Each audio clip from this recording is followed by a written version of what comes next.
On revient sur le plateau après la pause journal. On parlait du Sénégal. La candidature de Ousmane Sonko pour la présidentielle de 2024 semble compromise après sa condamnation en appel à 6 mois de prison avec sursis et 200 millions d'amende. Toujours avec mes deux invités, Bonenfant Agbovi et Kwame Mayaba. Le cas Ousmane Sonko donc devient un cas dont on parle beaucoup aujourd'hui au niveau du Sénégal. Tous les regards sont fixés sur lui. Il faut le dire, quand on rentre dans la société sénégalaise, surtout auprès de la jeunesse, tout le monde est quand même persuadé que cette affaire, ce procès est purement politique. Oui, vous savez, Ousmane Sonko aujourd'hui au Sénégal comme ce qu'est entre-temps Blé Goudé en Côte d'Ivoire. C'est-à-dire que c'est quelqu'un que les jeunes, d'ailleurs lui-même il est jeune, oui. Et qu'à un moment donné, ils ont compris qu'il faut qu'on inflige de nouveaux souffles à la présidence. Donc je crois qu'aujourd'hui, même Macky Sall même le sait, que si il tient bec avec, comment l'appelle-t-on, Sonko à la présidentielle, le peuple sénégalais donnerait raison à Sonko. Mais aujourd'hui, il y a quelque chose que j'aimerais dire, c'est quoi? Et je ne suis pas choqué lorsque les gens pensent que ce procès est purement. Mais pas purement, ça peut être d'une manière ou d'une autre politique. Pourquoi? Vous savez, les chefs d'œuvre et d'accusation contre Sonko, je laisse l'affaire de viol, où il serait interpellé à se présenter le 16 mai. Bon, ce n'est pas cela. Je prends celui de la fois passée de diffamation. En réalité, lorsque quelqu'un diffame ou bien profère des injures publiques contre qui que ce soit, comme tout le monde est citoyen, je ne crois pas en réalité que la justice devrait se saisir immédiatement de ce dossier et passer à l'interpellation de Sonko immédiatement. Pourquoi? Parce que quand vous estimez que la diffamation tend à être grave ou pas, il faut diligenter au moins une petite enquête pour voir la source de ce que Sonko a énoncé contre un autre citoyen, quel que soit son rang. Mais le fait de s'acharner et de convoquer Sonko immédiatement pour comparaître au tribunal, et la fois passée à l'appel, et plus tard à la Cour de cassation, ce sillage de procédure me montre qu'ils ont failli à la procédure normale. En réalité, on devrait diligenter une enquête pour savoir ce qui est sorti de la bouche de Sonko contre le ministre est vraisemblablement vrai ou quoi. Maintenant, l'acharnement là de l'appeler à la justice me donne l'opportunité, selon mes analyses quand même, de dire que l'opinion pourrait penser d'une manière ou d'une autre à un procès politique. Le fait de faire quitter sur la chaîne politique, du moins pour l'élection de 2024, Sonko pour laisser la main libre à Macky Sall qui, aujourd'hui, comme tous les chefs d'État africains le font, n'arrive pas à se prononcer lui-même ouvertement sur son troisième mandat. Nous voyons les gens quand même se prononcer, les gens de son camp, qui se prononcent en disant qu'il est la personne qu'il faut pour, etc. Lui-même, il ne se prononce pas. Mais je sais que, quel que soit le cas, et eu égard aux expériences des chefs d'État africains que nous vivons, chaque fois, je crois que lorsque quelqu'un va jusqu'à dire que cette décision est politique, je ne peux pas dire totalement non. Eu égard à la procédure qui a suivi. Donc, il y avait trop rapide. Donc, même dans la Constitution sénégalaise, je crois, l'article 26, 27, comme ça, il y a une disposition qui pourrait aller en faveur de Sonko. J'ai lu l'article là, on a cité certaines accusations au-delà de laquelle, même si on te condamne 2 mois avec sursis avec n'importe quelle amende, ou bien 6 mois de sursis avec quelle amende, et on a cité certaines, comment l'appelle-t-on, certaines accusations. par exemple, crime, assassinat, comment l'appelle-t-on, détournement de deniers publics, viol, etc. Là, je n'ai pas lu quand même diffamation ou bien injure pour être écarté ou bien pour amener à être éligible. Donc, je crois que c'est au nom de cela que la défense comment l'appelle-t-on, de Sonko, et s'en prend en disant que pour le moment, ils ne vont pas faire de déclaration. Donc, tout à fait, nous sommes là, nous suivons les dossiers, on va voir ce que ça va donner. Mais si Macky Sall aime vraiment son pays, le Sénégal, il doit prôner quand même, il est le chef de l'État, il est le numéro 1, il doit revenir à de meilleurs sentiments pour défier les gens qui croient que c'est un procès politique en faisant quoi, en se mettant dans les choses là pour peser, pour que la paix règne. Sinon, à l'allure là, tel que je connais Sonko, je crois que l'élection là tend à être reportée. À être reporté carrément. Oui, alors, quand on regarde quand même tout ce remue autour de cette affaire Sonko, est-ce qu'on doit tirer juste la conclusion que c'est le seul adversaire que redoute le pouvoir aujourd'hui? Est-ce pour des questions à poser? Vous savez, Sonko fait trembler même le pouvoir en place aujourd'hui. Quand on parle Sonko dans la tête des premiers responsables, des dirigeants, ça titille. Et je me dis aujourd'hui, tout le monde connaît le parcours de Sonko. Aujourd'hui, pourquoi il est craint? Pourquoi il a la popularité? Savez-vous qu'il a fait le pouvoir? C'était quelqu'un qui était dans le milieu politique et il était même inspecteur des douanes. Là-bas, il a commencé même à décrire, dénoncer les abus. Et c'est là même qu'il a fallu, on l'a évincé de son poste. Et bon, le peuple aime ça. Celui qui n'encourage pas la corruption, le détournement, c'est le genre de personne. Donc c'est pourquoi derrière cette masse-là, cette marée humaine-là que vous voyez derrière Ousmane Sonko s'explique par les actes qu'il avait posés ou posait de par le passé en ce qui concerne le détournement, en ce qui concerne la corruption et tout ce qui est comme crime économique. Aujourd'hui, le pouvoir, il n'est pas dans de beaux draps, il a créé son parti, le peuple dit oui, c'est l'homme du peuple, et tout le monde le voit à l'écran, tout le monde voit comment ce monsieur a adulé, mais il faut être stratégique. Moi, je ne voudrais pas que Sonko se mette dans le bain du peuple pour faire sa politique. Voilà.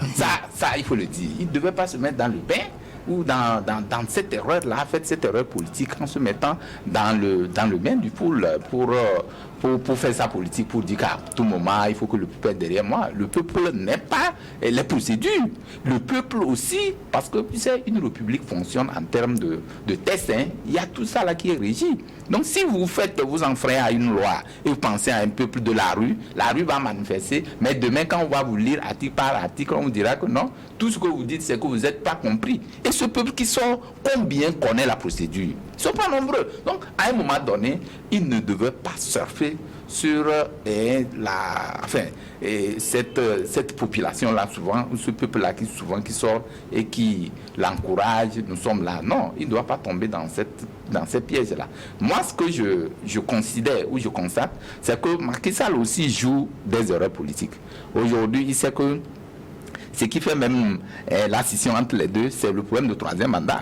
Tout le monde sait, parce que les gens qui disent non, qu'il est en train de faire troisième mandat, constitutionnellement, les gens ne savent pas ce que vous appelez constitution. Tout le monde sait visiblement que Macky Sall est en train de faire un troisième mandat. Même si on parle de la non-rétroactivité, la loi ne rétroagit pas et tout, les gens ne sont pas dans ce jeu. Les gens disent que tu as fait un mandat, 2 mandats, 3 mandats, même tu es venu changer ces 3 mandats.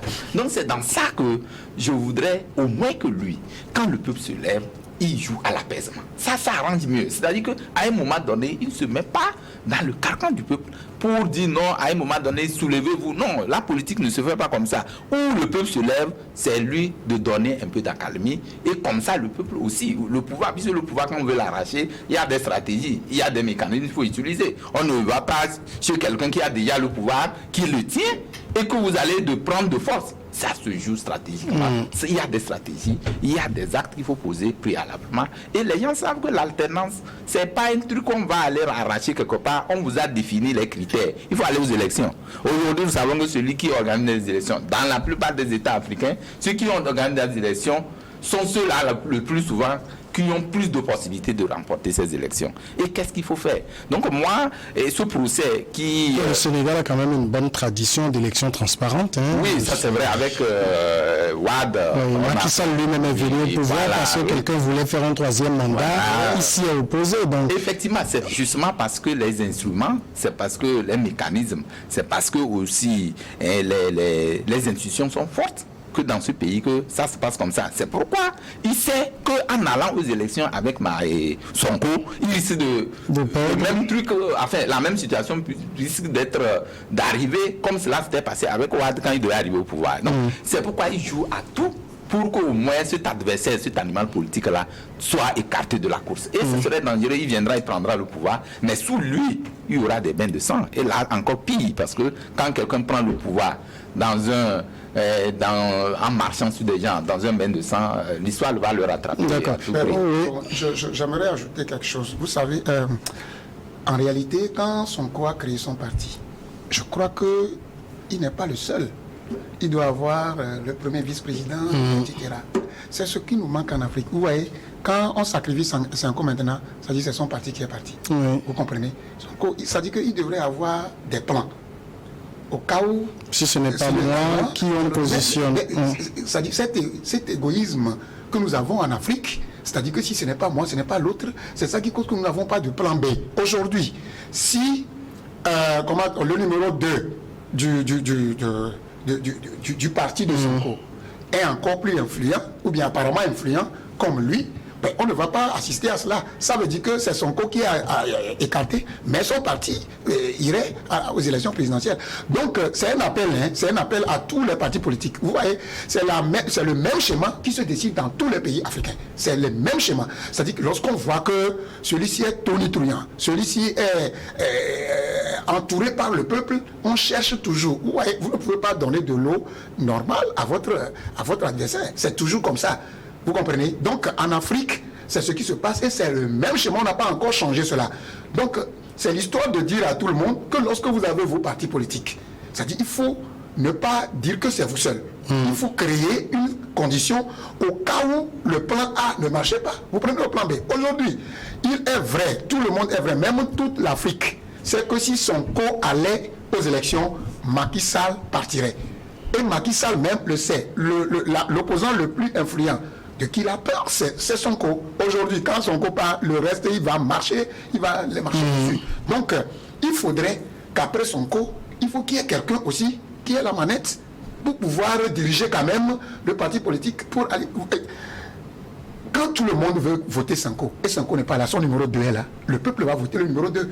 Et vous voyez que Sonko serait là en donnant des conseils à celui-là pour diriger le problème, c'est de faire quitter Macky Sall pour qu'il ne bride pas 3e mandat et pour que l'autre arrive. Si c'est Sonko, c'est bien. Mais maintenant, ce n'est pas Sonko. Il faut que son numéro 2 se positionne. C'est tout ce que nous avons comme problème. Mais à ce niveau-là, je crois que ce n'est pas forcément le problème des responsables des partis politiques. C'est le peuple. En fait, aujourd'hui, les gens ne voient pas en un parti politique un homme. C'est-à-dire que tout ce chronogramme-là, ou ce schéma-là, les gens disent non, si c'est une question de personne. C'est-à-dire que celui qui a la tête, c'est sa tête tombe. C'est ça parfois qui fait dans certains milieux. Oui, le UNIR, je vais venir au Togo. UNIR en temps l'avait fait. Quand vous voulez aller aux élections, on ne prend pas les photos des personnes pour mettre. On met parti tellement. Ça veut dire que ce soit celui que tu n'aimes pas, c'est le parti que tu votes et non la personne que tu votes. Mais ailleurs, ça ne marche pas. Si ce n'est pas la personne, quel que soit son rang, quel que soit le parti, il faut que ce soit celui-ci. Donc, le plus souvent, ça ne marche pas dans nos États. Pourquoi? Je prends un exemple. Quand on dit il y a élection, on vient, on vous planche quelqu'un, on dit non, il est de UNI. Par exemple, c'est un exemple. Il dit il est de UNI. Il est de UNI, mais il n'est pas aimé dans le pays. Or, le parti dit non, ce n'est pas la personne que vous votez, les actions viennent du parti. Et souvent, ça crée des problèmes dans des milieux. Parce que les gens disent... Oui, ce que vous dites, on peut dire la même chose, par exemple, pour Macky Sall. Si c'est lui qui est mal vu, il peut positionner quelqu'un d'autre. Ouais. Mais lui aussi, il ne va pas... Il va pas trop le faire. Oui, mais... C'est que nous ne cultivons pas. L'esprit de l'alternance. Les gens diront... Et dans les états-majors des partis politiques, il faut qu'ils commencent par doit changer le paradigme de l'adhérent. Vous comprenez? C'est-à-dire que vous votez le parti, vous ne votez pas la personne. C'est comme ça. Vous voyez, non? Par exemple, est-ce que, comme l'appelle-t-on au Sénégal, ça se fait comme ça se fait chez nous, où on positionne seulement le logo des partis? Si ce n'est pas comme ça, nous voulons Sonko. Voilà. Mais si, en amont, on commence par mettre dans, comme l'appelle-t-on, dans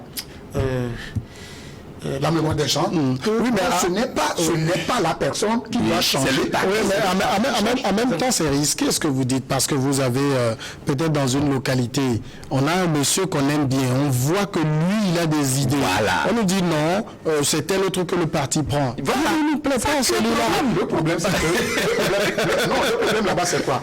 Le problème, c'est que quand les gens disent que c'est lui-là qui nous plaît, ce n'est pas lui-là qui plaît au parti.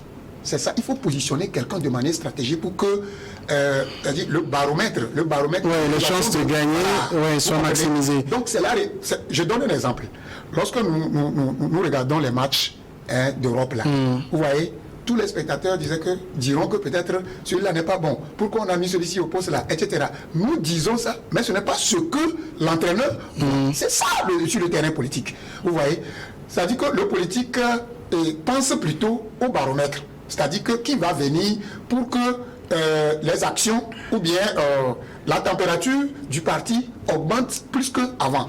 Oui, mais nous, on voit plus celui qui va venir développer et si on voit que tel autre a les meilleures idées. On vous dit que celui que le peuple voit, que c'est lui qui va venir développer. En fait, c'est parce qu'il a déjà posé des actions. Il a déjà posé des actions et on l'a vu à l'œuvre. La politique, c'est quoi? La politique, c'est rien. Par exemple, les législatives arrivent, non. Moi, si je veux me positionner, je vais dans ma circonscription, non, je circule, je vois qu'il n'y a pas de salle de classe quelque part, je construis 3 classes, je dis que si vous votez pour moi, je viendrai compléter les 6 autres. C'est fini, c'est ça la politique, non? C'est l'achat de conscience là qu'on fait en Afrique, non? Tout le monde le sait. Vous voyez, celui que tout le peuple voit, que c'est lui qui ferait mieux, peut ne pas être celui qui peut agir selon la feuille de route gouvernementale du parti qui doit venir. C'est ça qu'on doit voir. Donc les partis ne voient pas ça. Les partis ne voient pas. Ce n'est pas ce que tout le monde veut qui serait bien pour le parti. Si c'est le parti qui gère vraiment, le parti ne peut pas se verser dans le populisme de ce que les gens disent pour choisir celui qui peut venir dégringoler le parti. D'accord. Alors, dernière question sur le cas Sonko. Certainement, on le sait, ils vont se pourvoir en cassation. Quel avenir vous le voyez? 2024, février 2024, la présidentielle est très proche déjà.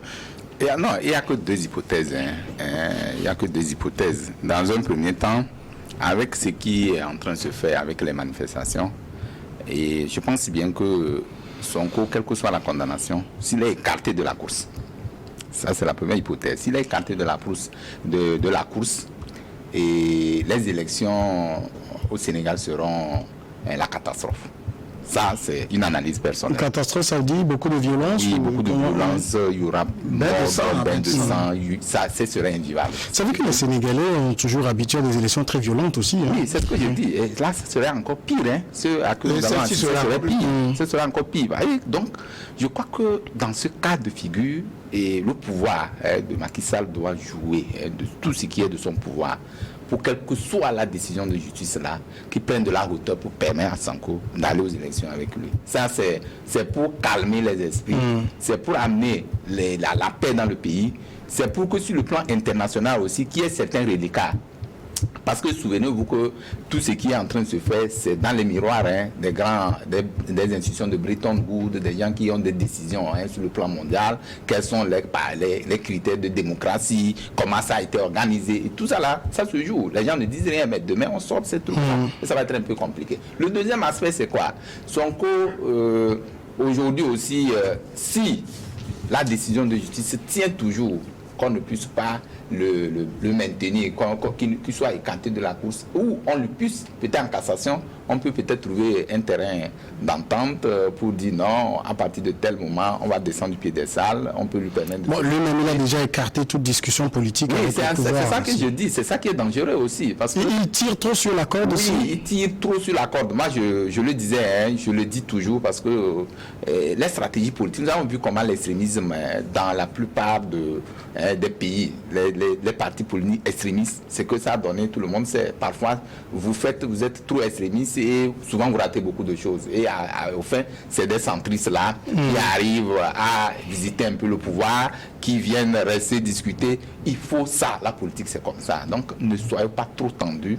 Ils ne devaient pas accepter, ils ne devaient pas refuser de discuter avec le pouvoir en place. C'est pour l'intérêt même de ces militants, c'est pour l'intérêt même du pouvoir et pour même son propre intérêt. Parce que c'est autour d'une table de discussion que vous posez vos préalables. Et petitement, vous allez obtenir des choses. Bon enfant, vous voyez quel avenir en cassation?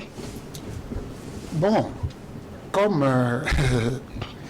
mon co-débatteur l'a dit, il n'y a que ces trucs-là. Soit, quel que soit le cas, je demande à Sonko de se présenter, c'est-à-dire devant la cour de cassation, puisqu'il n'a pas l'habitude de le faire, et il a dit qu'il a rompu toute collaboration avec ce qui est une erreur, c'est une erreur, nous avons dit ça.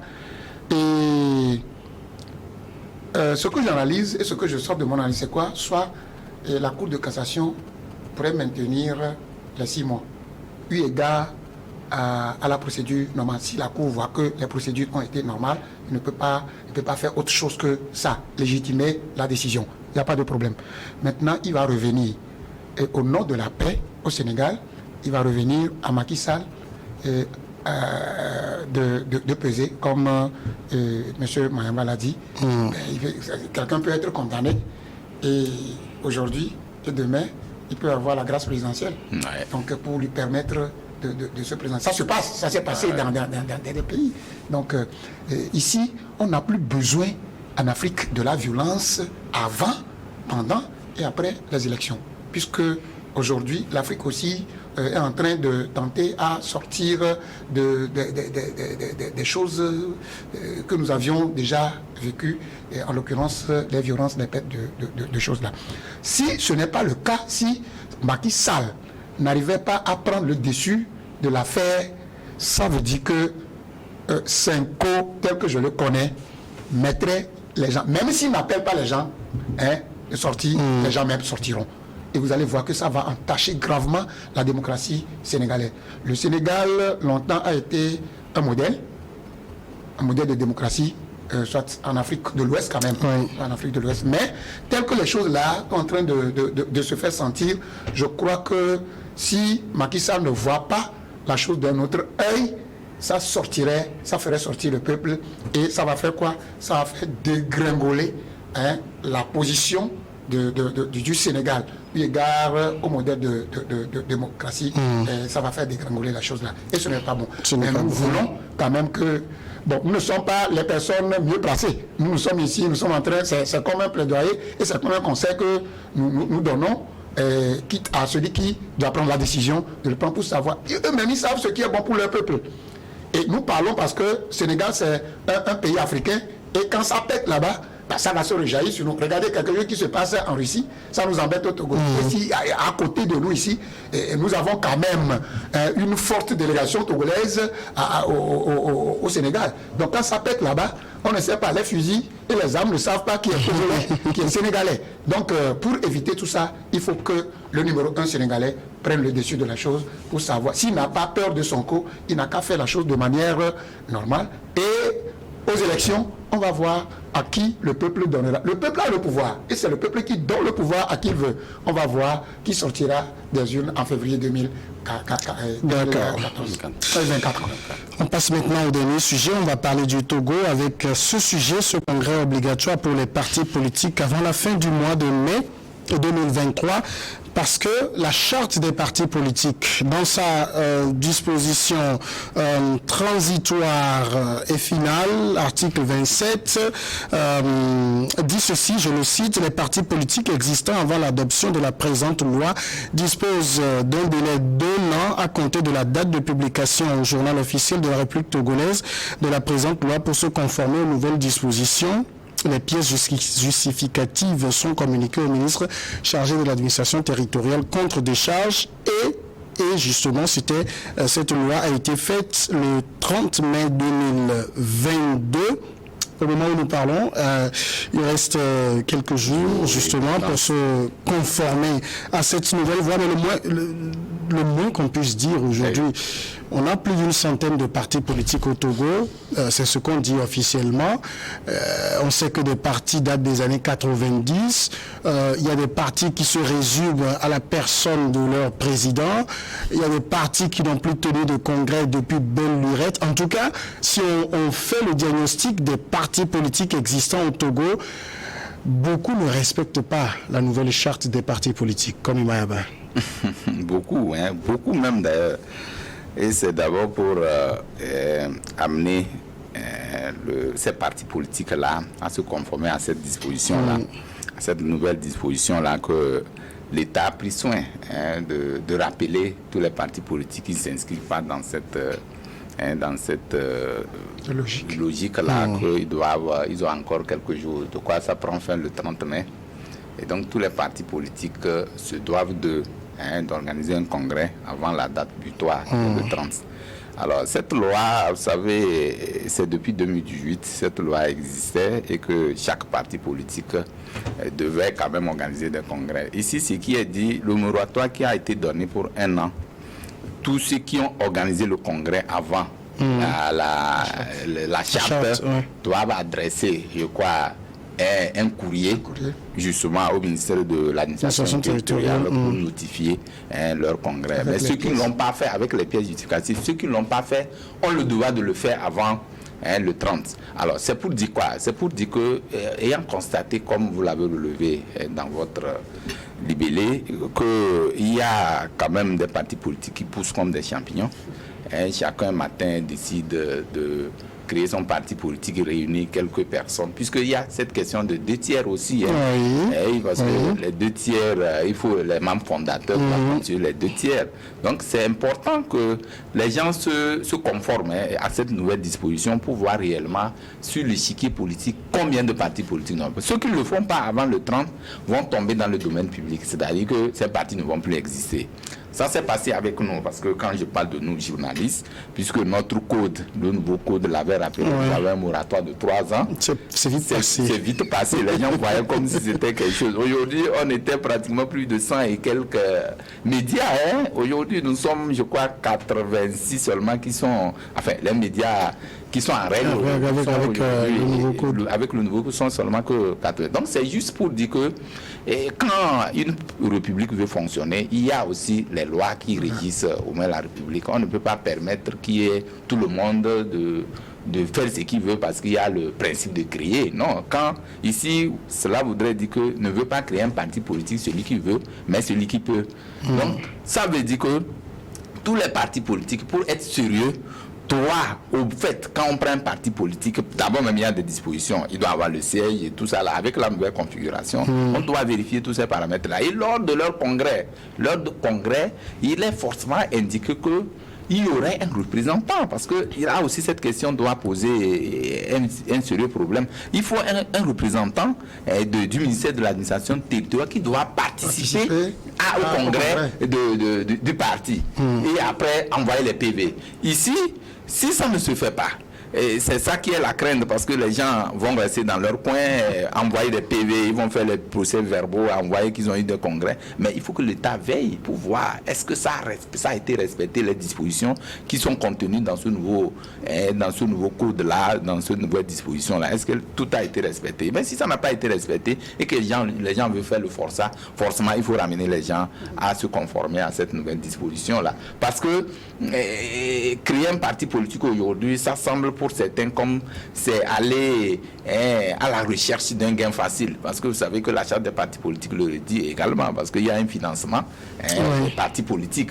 Les gens se disent non, il veut se faire voir, je suis parti politique. Non, parti politique, il faut forcément qu'on arrive à un niveau à quantifier, à montrer que non, vraiment vous êtes un parti politique. Vous participez au débat politique. Voilà, au débat politique. Ça devait quand même inclure tout ça là. Mais quand ça ne se fait pas, aujourd'hui les gens ont créé des partis politiques, je ne sais pas, quand on parle de 108 partis politiques, je ne sais pas s'il faut citer 20 partis politiques ici. Actifs. je ne pourrais pas les citer. C'est une réalité. Justement, quand la nouvelle charte des partis politiques avait été adoptée en 2022, on a eu beaucoup de débats là-dessus. Et on s'est dit que finalement, c'était pour mettre de l'ordre dans la maison. Mais effectivement, Mayaba vient de dire, une république fonctionne avec des lois. Et en réalité, quand nous voyons la superficie du Togo par rapport au nombre de partis politiques que nous avons, ça veut dire que créer un parti politique devient pour certains comme un fonds de commerce, quoi. Nous avons vu dans ce pays certains partis politiques, que ce soit anciens ou pas, qui avaient voulu boycotter des élections. Ils n'avaient pas fait de congrès. Ils avaient voulu boycotter les élections. Mais quand ils ont appris qu'il y a un financement de près de 75 millions, bien quelque chose venant de l'État, les gens là sont partis prendre l'argent là d'abord. Et ils ont continué. Ça là, c'est de la pagaille. C'est de la pagaille. C'est-à-dire que 75 millions qu'on va donner, c'est l'argent du contribuable togolais. Donc l'État a le droit de regarder. C'est son rôle. C'est son rôle. Aujourd'hui, si la charte a pour objectif de remettre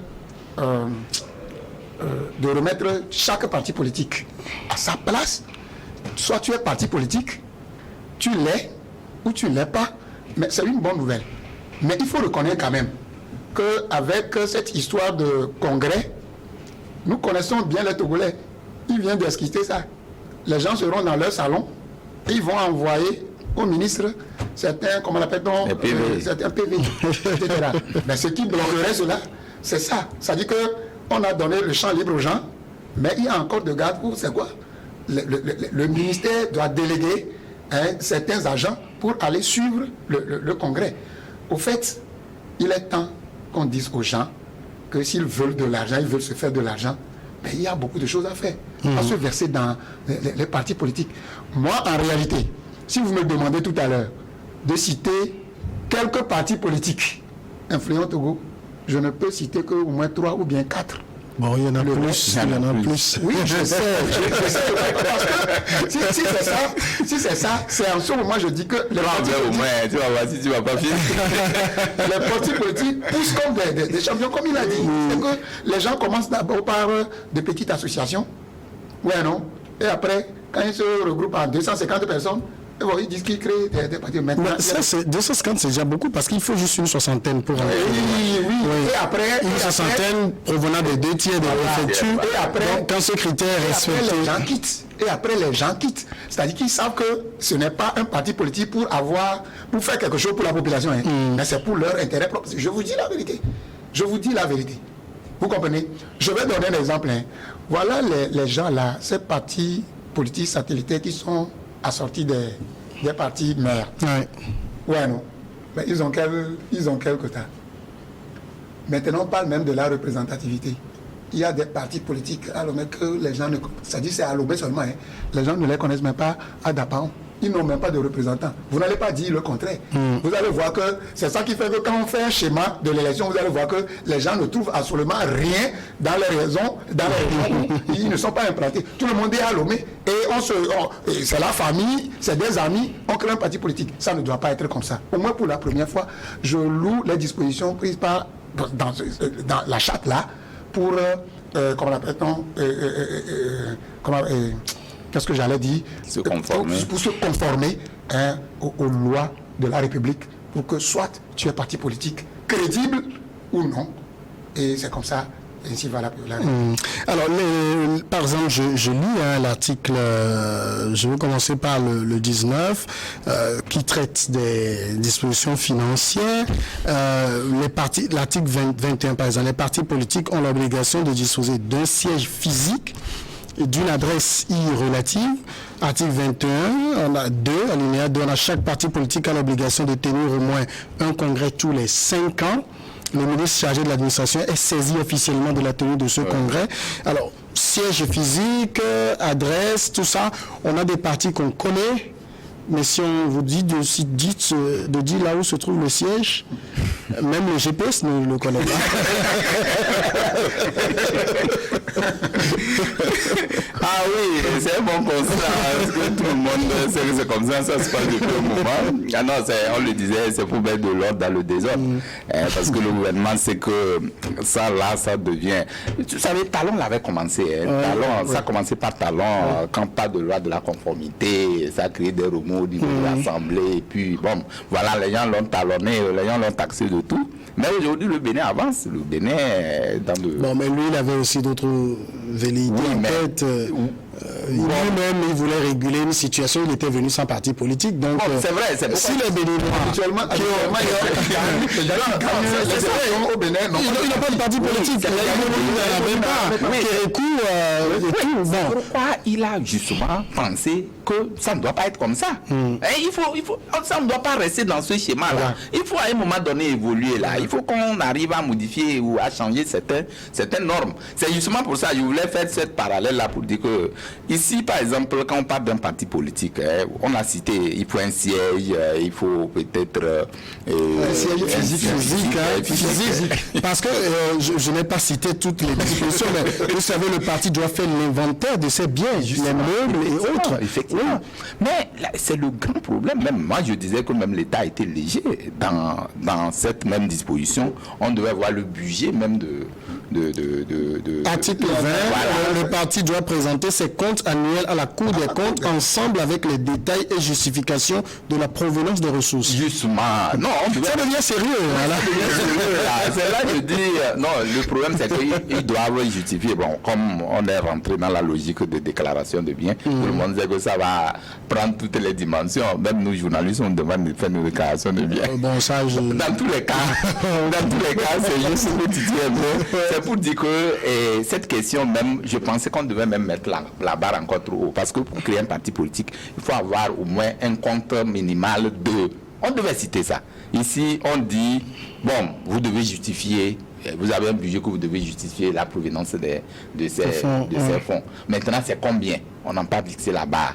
Bon, on peut pas parce que chaque parti fixe les cotisations à sa guise. Oui, mais... Parce qu'il y a des partis où les membres doivent donner 500 par mois, d'autres c'est 1000 francs, d'autres c'est 2000 francs. Je suis d'accord. Oui. Si vous n'êtes pas un parti sérieux, vous n'avez pas un grand nombre de personnes, ça veut dire que les cotisations ne vont pas atteindre le seuil que peut-être l'État aurait fixé. Pourquoi l'État ne doit pas fixer? Il ne doit pas fixer le seuil. Ça dépend de la taille. Et puis même, c'est vrai, je suis d'accord, parce qu'au sein d'un parti, peut-être une seule personne peut peut-être dire non, je peux financer pour tel. Ça ne fait pas partie de la cotisation individuelle de chaque membre. Donc ici pour dire que l'État à un moment donné veut réglementer. Et c'est cet aspect intéressant parce que est très important, parce que quand on veut parler d'activité politique aujourd'hui, quand on parle des congrès, quand on parle des comment l'appelle-t-on, oui, des activités politiques que les gens, des meetings que les gens organisent aujourd'hui, les gens se regroupent à quelques mètres, à quelques personnes près. Et on sort dans la rue, on dit que tel parti est en train de faire ceci. Alors que derrière, peut-être comme vous l'avez cité, c'est des partis satellites. Or, quand on parle d'un parti satellite, c'est quoi? C'est des démembrements, des gens qui sont sortis quelque part, ils n'ont même pas. Puisque j'ai appris même qu'il y a certains partis qui n'ont pas encore leur déclaration qui ouvrent. Et c'est dangereux quand c'est comme ça. Il doit faire l'objet de poursuites. Et donc aujourd'hui, cette disposition-là, il faut que l'État veille, il faut que le gouvernement, il faut que l'administration, le ministre de l'administration territoriale veille à ce qu'il y ait le respect scrupuleux. Parce que, on l'a dit, mais il y aurait des gens à l'administration territoriale aussi, c'est des hommes qui incarnent cette institution. Et aujourd'hui, demain, et c'est un parti peut vous appeler, comme on le dit, il doit être saisi. Les gens qui iront là-bas, même s'il n'y a pas de siège, des légités, c'est des enveloppes, partez, on va faire notre activité. Tout cet aspect-là, on doit faire de manière à ce que les gens ne regardent pas ces aspects-là. Et aujourd'hui, c'est pour diminuer un grand nombre de partis. Après le 30, je vous assure, après le 30, vous allez voir comment les choses vont se passer. Justement, c'est la question. Ça veut dire que tous les anciens qu'on connaissait, dont on ne peut plus vraiment... Moi, je fouillais un vieux journal et je m'étonnais des noms de certains partis politiques qui ont été créés au Togo. Tout ça, c'est appelé à disparaître? Ah oui. Bien sûr, parce que moi, il a déjà dit que la République doit fonctionner sur les lois. Et quand il y a... Nul n'est au-dessus de la loi. Même si UNIR même, qui est au pouvoir, n'a pas pu faire son congrès avant le 30, il faut que eux qui avaient décidé, selon la charte, et qui ont la manette, puisse avoir l'opportunité de dissoudre UNI là aussi, pour servir d'exemple aux autres. Son dernier congrès remonte à quand déjà 2019, ils ont choisi le candidat. Oui, c'était 2019 à Thierry. Ils sont dans la chose. Ils sont pas dans la chose. En fait, ça doit, en principe, il doit organiser le congrès avant le 30, je crois bien. Parce que c'est en 2019, leur dernier congrès remonte 2019. Oui, ça ne fait pas encore 5 ans. Ça ne fait pas encore 5 ans. Donc, ils doivent adresser au ministère. Ils sont dans la chose là. Donc, à part UNI là, qui avait tenu son congrès, comme il vient de le dire, bon, le reste... Il y a eu l'ANC qui l'a fait, il me semble. Le CAR a tenté la dernière fois, ça a fini en bagarre. Je ne sais pas autour de quoi on se bat là-bas, mais on se bat quand même. C'est un conflit de leadership là-bas. Vous savez, un problème qui va arriver, c'est le problème de DMP là. Bon, ça c'est un regroupement.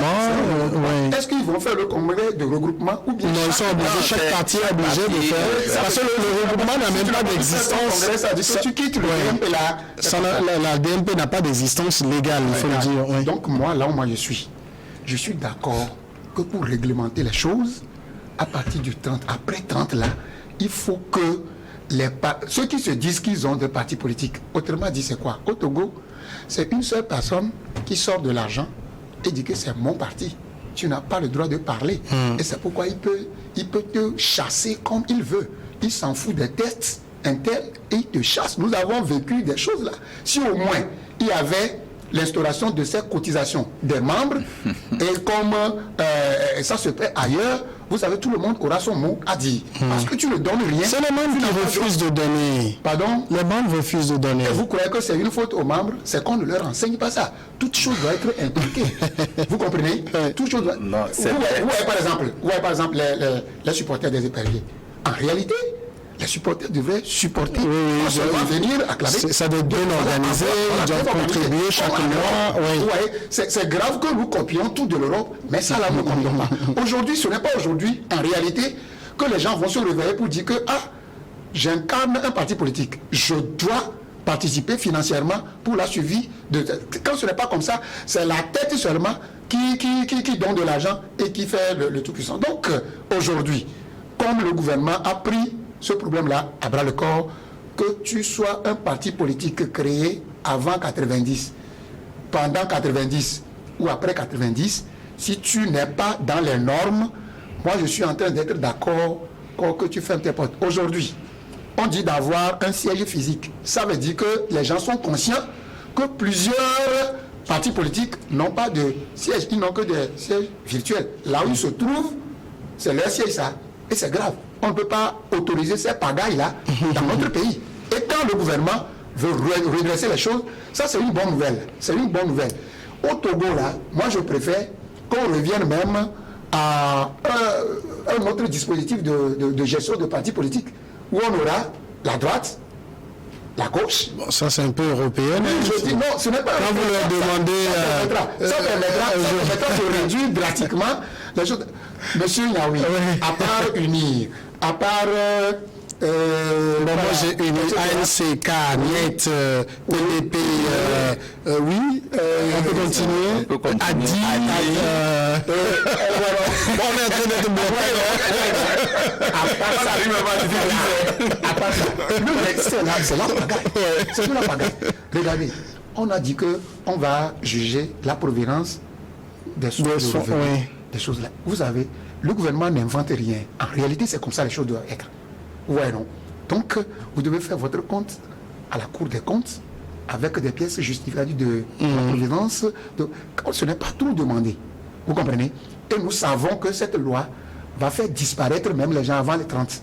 La loi là va faire disparaître certains partis politiques avant le 30. Nous voulons avoir un parti politique digne de ce nom. Et quand on y adhère, on sait que vraiment, on est dans un parti politique, ce n'est pas un parti familial. Mais on a trop de partis familiales. La preuve, le journaliste que vous êtes, vous n'arrivez pas à citer au moins 12 partis politiques des 108. Bonsoir. Si on a plus de temps, on peut en citer. Ça veut dire que si vous n'arrivez pas à citer une vingtaine, immédiatement, ça veut dire que avec un peu plus de temps, on peut en citer. Vous allez comprendre que les gens créent des partis politiques pour des fins personnel. De toute façon, avoir de choses là. Donc ces dispositions sont les bienvenues. D'accord. Il faut que nous ayons des partis politiques dits de ce nom. Et quand tu y adhères, on sait que vraiment tu es de ce parti politique. Affaire à suivre, comme dira l'autre. Comme Mayaba, merci d'être passé. Non, c'est moi, Samuel, c'est moi qui te remercie. Ça fait longtemps, oui, vraiment. Mais c'est l'emploi du temps corsé à tous les niveaux. Bon enfant, Abdeli, merci. Oh, merci, moi, c'est à moi de vous remercier aussi. Et j'espère que avant de laisser la parole, vous savez, il y a eu un phénomène que le ministère de la Sécurité doit sincèrement veiller. Vous savez, à Vepozo, au camp Tropicana, il y a une série de bandes de voyous qui se créent là. Et la nuit, la fois passée, je crois, il y a, à la veille de la fête de Bob Marley là, j'ai vécu une situation là-bas. Ce n'est pas bien. Il y a des voyous, etc. Il faut que, je sais que le pays, le Togo est un pays cité parmi les pays sécuritaires. Il faut que le ministère de la Sécurité veille à cela pour décourager. Parce que quand ça commence comme ça, on ne sait pas là où ça peut finir. Je pense que le ministère est à l'écoute et prendra bonne note. Merci à tous et on se voit le samedi prochain.